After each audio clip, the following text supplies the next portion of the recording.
Yo, what's up, people? This is Mac, coming to you live from somewhere in America. You know, the voice crying in the wilderness. Yo, so first and foremost, let me say, go out and register to vote. I understand that, midterms is a year away, but why not go ahead and make sure that you register to vote so you can be sure that on the when the day comes, you can just slide your little ID and you'll be all right.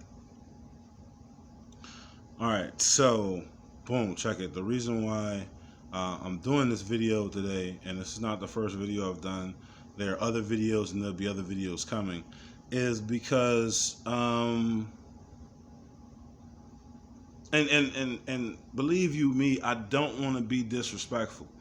I really don't want to be disrespectful and try to be condescending and talk down to you like you're a child, like the person listening to this is a child or anything like that. But I myself feel disrespected by the things that have been going on. I feel like I'm fed up with it.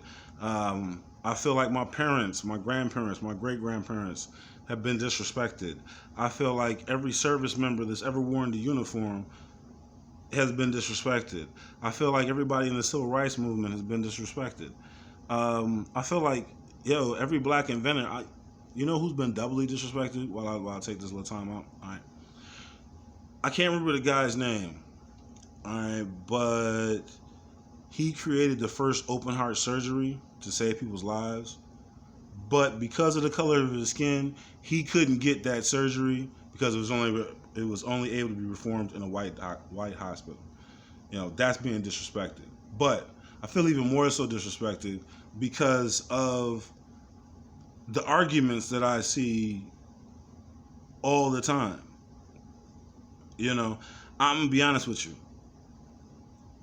In every election that I have voted in, I have voted Democrat.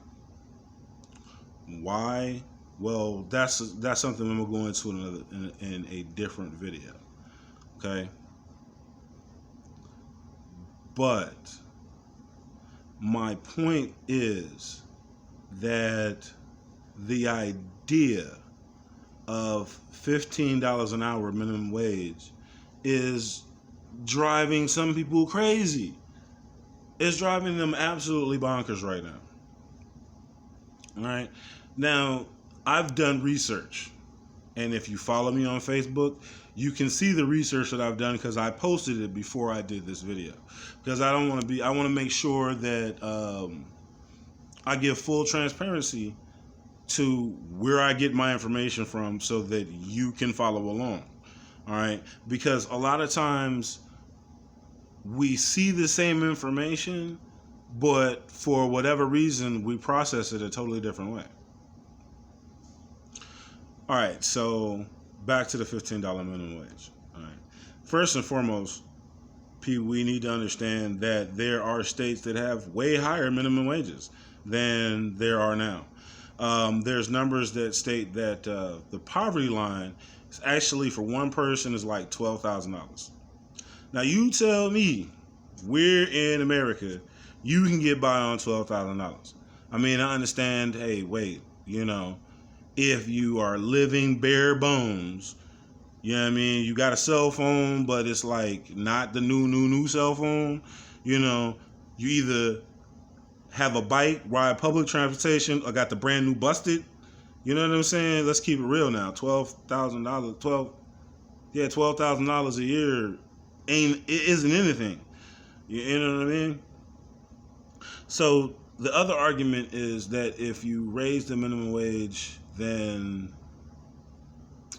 everything else is going to cost more. Well, that's just a myth that's been perpetrated by the corporations because they don't want to give up a penny. I'm going to show you evidence of that, right? Watch this.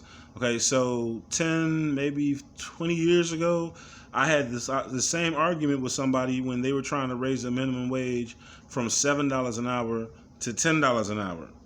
Now, that was struck down. They said, no, we're going to keep it at $7.25 or whatever it is now. And where did that $3 go? Well, that $3 went into the pockets of the rich. So at the end of the day, who are you really vying for? Are you for the everybody in America, or are you for that top 1%, that top 5%? The other argument that I hear is, or one that I heard recently, was what did their skills set do to prove that they need to be paid more money?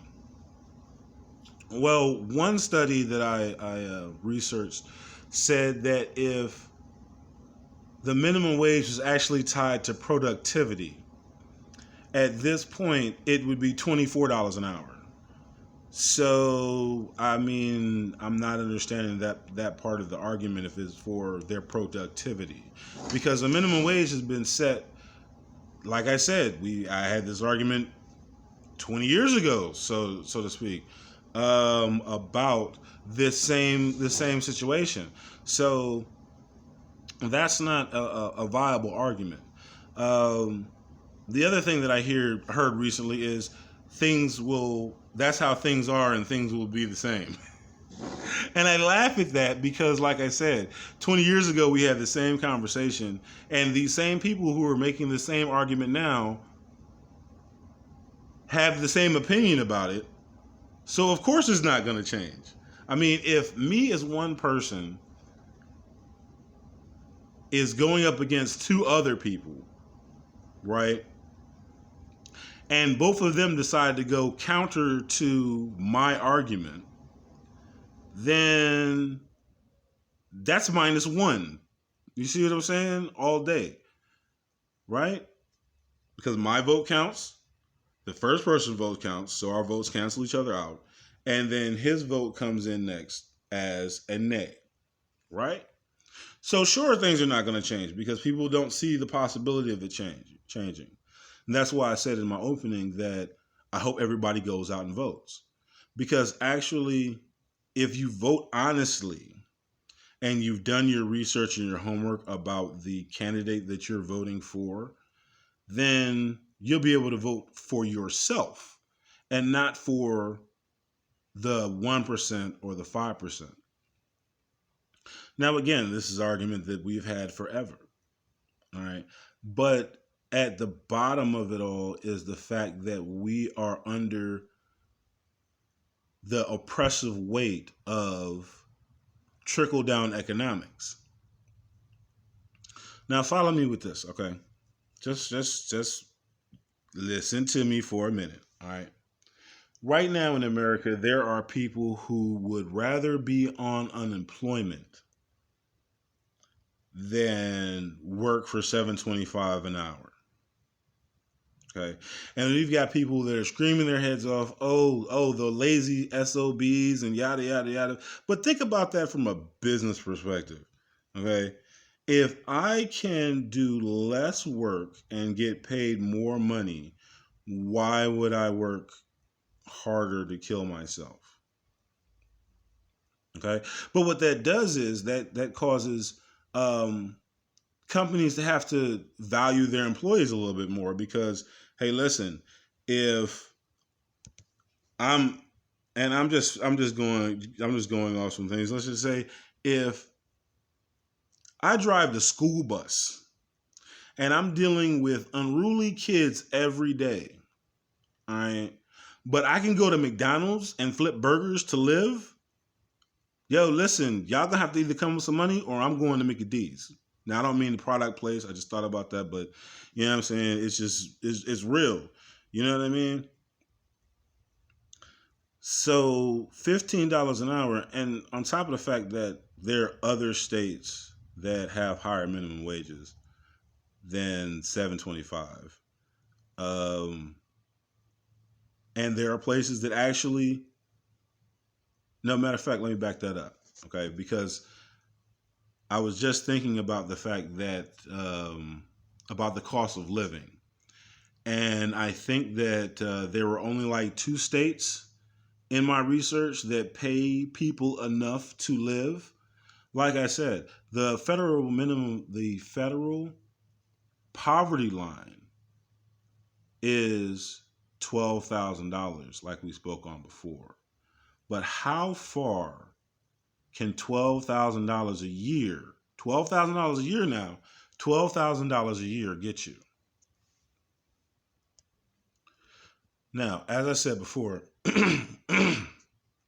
excuse me, I'm sorry, we're stuck under the weight of trickle down economics because we believe that, all right, well, we can't let other people get paid more because then our jobs are not worth as much. Well, see, okay, yeah, I see how that could be a problem, but now you've got room to negotiate because, again, you can say, listen, here I am doing this job. I can go to McDonald's, or I'm sorry, I can go flip burgers. I can go to a restaurant or something like that and make $15 an hour. So, I mean, what is my motivation to stay here?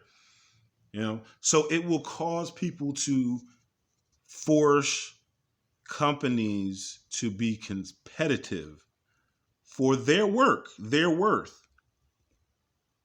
And see, this is what I say about trickle down economics, how it needs to be turned on its head. And this is one of those fundamental pillars of how we view a society. Because I hear this argument about minimum wage workers, but minimum wage workers only account for like 2% of the workforce. You feel what I'm saying? So it's not really like you're influencing you're making a whole lot of big influence. But think about what the difference is from somebody making $12,000 a year to $32,000 a year. I mean, think about their life. What would they be doing differently? They'd be spending that money. Where would they be spending that money? Into the economy. So they'd be going to the burger joint. They'd be going to going to the movies. They would be going here. They would be going there. You know what I mean? They would be putting money back into the economy. All right. But we look at it from the perspective of looking down instead of looking up, where, if I'm working as a stock boy or I'm working in the mailroom at a law firm. Well, now I can negotiate a little bit because you need people in the mailroom, right? So if you want me to work for you, then I'm gonna need a little bit more money. And guess what? It's not like they don't have it. It's not like they don't have it. Because remember what I said previously, that 10 years ago we were talking about an extra $3 and corporations and other entities absorbing that $3. Now we're talking about another $8. So that's going in the pocket too. So, you can miss me with that. When I see people who got helicopter yachts for their yacht, yo, listen, that's trickle down economics in its finest. And that is blatantly disrespectful to everybody who's come before us.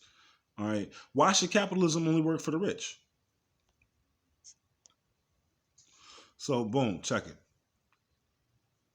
I have been hearing all over about this, the difference.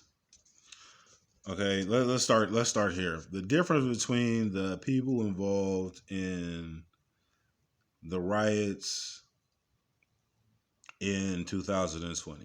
All right, there are two distinct groups. All right, I'm not going to go into the politics. I'm just going to deal with the fact that one group was, if there was violence. I'm not going to discount that. At the time I said the violence was wrong, but you know what I'm saying? Being the person that I am, I understand that wrapped in the skin that I'm in, there are so-called social norms that I can't step out of. Now, the people involved in these two riots, as well as other riots that have occurred, were on two different sides of of history, as it were. One side was protesting police injustice. Okay. The other side was protesting a lie. So while both were wrong, but who is more wrong? Someone who defends someone who is fighting for equal rights or violent for that reason, or someone who defends someone who is working against your own country? And I'm going to leave that there. I'm not going to dwell on that anymore. Okay. But what I am going to talk about a little bit is police. Now, first of all, let me say I am in a peaceful community. I don't have a whole lot of that carrying on and goings on that goes on in the city. And I'm happy for that. All right. But I understand that I don't live where everybody else lives. Okay. And I hope that if any police officers are watching this, that you don't look at this like an attack on you. All right. I'm not attacking you directly. All right. But I will say that there's been research that I've done that have shown that police officers in certain areas, not police officers, because again, I'm not dealing with the people, the individuals. I'm dealing more with the system and the structure. All right. That's what I would like to deal with more than anything. Okay. So the system and structure is in place such that the police force absorbs large percentages of the city, state, and local budgets. Contrary to popular belief, yeah, police officers may be underpaid, but guess what? They rolling down the city with tanks. All right. They've got assault weapons. They've got the proper protective gear. They've got gas grenades. They've got foam rubber bullets. You know what I'm saying? So that money is being paid for somewhere. All right. So I get what you're saying. That there are police officers that are underpaid and understaffed, which is understandable with the way that people are paid now. But moving on with the police. Okay. Now, what happened to George Floyd and other people wrapped in the skin that I'm in that have happened throughout American history are a travesty and need to stop. Okay? Now, I don't know how comfortable you are with what I'm going to say, but I'm going to say it anyway. First and foremost, if you are in any way, shape, or form descended from American slaves, you need to act like it.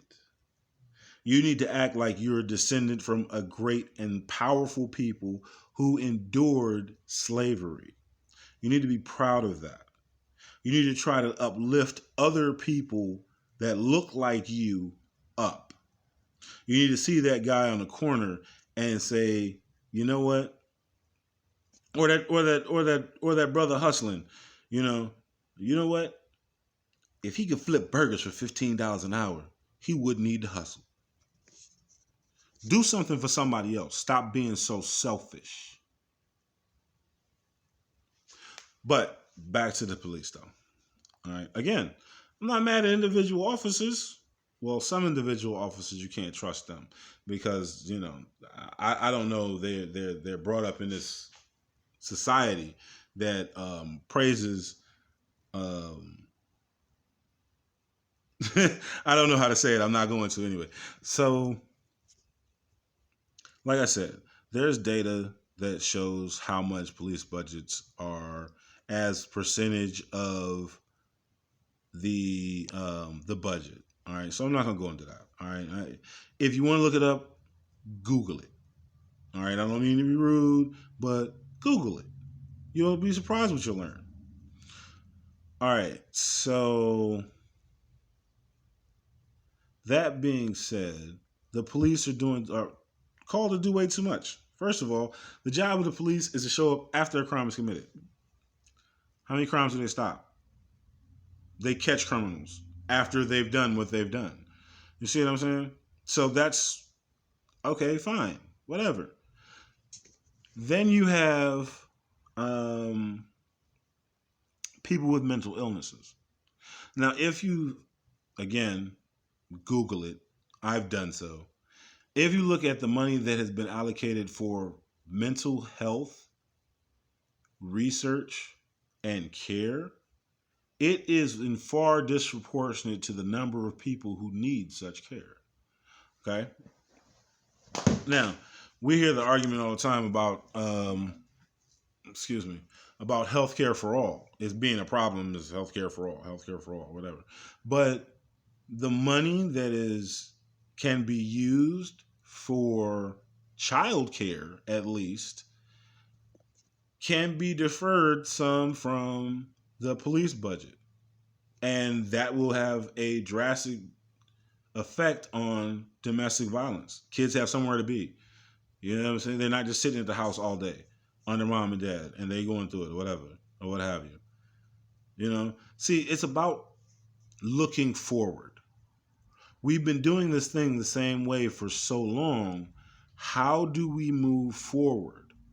Well, the first thing we have to do to move forward is pay people above, I'm sorry not to say that, but pay people a living wage. Give them an opportunity to be able to build some savings. What is the American dream? To own a house, to have some land. Give them access to the American dream.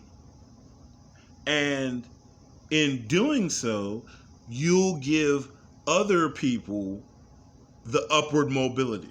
Because I'm guarantee you, like I've said so many times throughout this whole thing, if somebody's making $15 an hour to flip burgers, I'm working as a teacher, an EMT, anything like that. Yo, listen, you're not paying me enough to work this job. So listen, either pay me more or I'm gone. And that increases your standard of living. And then moving up from there. I know people who drive trucks right now who are complaining about the money that they get and the benefits that they're getting. Why? Because the company that they're working for is pocketing trillions of dollars. Why can't the American people get some? Now, again, as I said about the Policing Act, I am all for accountability. Really, I am. I'm cornerstone accountability. Let's go. If you do something, you got to own up for it. That's why I make sure that I try and post my sources. Okay. So that qualified immunity stuff, that's got to go bye-bye. These chokeholds and stuff, that's got to go bye-bye. Once somebody's in handcuffs, I have seen, me personally, I have only seen in movies where people break handcuffs. And as a big person, and I hate to say this, but I've been in handcuffs before. Okay? I've actually been sat down on the ground, on the curb, while the only way I can say it is corn-fed, healthy, stocky white cops stood around me and my 3 friends while we were doing nothing but just standing outside his apartment building, not bothering anybody.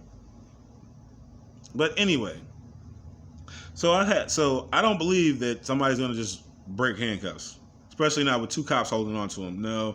Anyway, there should be a limit to everything. You can't give people too much power; they go crazy. Like a man I'm just squatting a fly, sitting on somebody's neck while they choke and screaming for their mom. But enough about that. Okay. The other argument that I've heard is about this infrastructure deal, this infrastructure plan. Now, I know there are people right now driving through a city street in US of A that have to swerve around potholes. Those things need to be filled in. The roads, the bridges. There have been so many studies done about America's roads and bridges and infrastructure, and stuff needs to be done. So why are you saying no? You're saying no because it's tied to $15 an hour. Why are you saying no to $15 an hour when it only really affects 2% of the workforce? Why are you saying no to jobs? Why are you saying no to clean energy jobs? Well, because, I mean, think about it. Actually, matter of fact, in the infrastructure plan, it's to replace water lines, basic water lines. And people getting paid to do that, getting the lead out of the water pipes. What happened in Flint, Michigan is something that only happens in third world countries. Real talk. Check what's going on, what goes on in India and whatnot. Don't just pay attention to what's going on in America. Look at the world. We are actually, matter of fact, one of the only few countries that don't offer paid maternity leave. Yeah, it's offered in some states, but it's not federally mandated. Now, I hear people, oh, you can't force people to take vacation. Well, why would you not want a vacation from your job if you're working there 5 days a week, 40 hours a day, and you barely see your family? I mean, who wouldn't want a vacation? Tell me you don't want to. You look me in the face and tell me you don't want a vacation. I'll wait. Go ahead. Get your eyes together. Go ahead. You can't do it. You can't tell me that if you work for 6 months, you don't want a vacation. You can't tell me that. I don't care what job you do. Don't care. Doesn't make any sense. All right, so there are things that are going on in America right now that are unprecedented, that signal a shift from the money being in the hands of the powerful and the wealthy to the money being in the hands of the people. All right, like I said throughout this whole thing, $15 an hour allows you to negotiate. It allows you to negotiate. It allows you to take control of your destiny, your life. Justice and police reform, listen, that improves everybody's quality of life. And I could take another 30 minutes talking about justice and police reform, and I will. There are other things in America that we need to take a hard look at and say, wait, should this really be like this? Because I understand the fear of $15 an hour. All right. I do. Like I said, in my research, I found that there's evidence that it doesn't just affect African Americans, but it affects everybody. Everybody's affected by poverty wages. Everybody's affected when they work a job, can't afford to feed themselves, and don't qualify for food stamps. I can show you the numbers. $12,000 a year, $12,000 a year. It's $1,000 a month. Where are you living at for less than $1,000 a month? Now that includes lights and utilities. So you work 2 jobs. Yeah, you hustle. Yeah, you missed the hustle, man. Yeah. But when do you sleep? When do you relax? When do you have time off? When do you have time for a family? See, these are the things that a living wage includes. Not just, oh, I got $32,000 at the end of the year. Come on, man. Yo, listen. And to all the people who, again, disagreed with me 10, 15 years ago, the only reason why things haven't changed is because you haven't changed. I've stayed the same.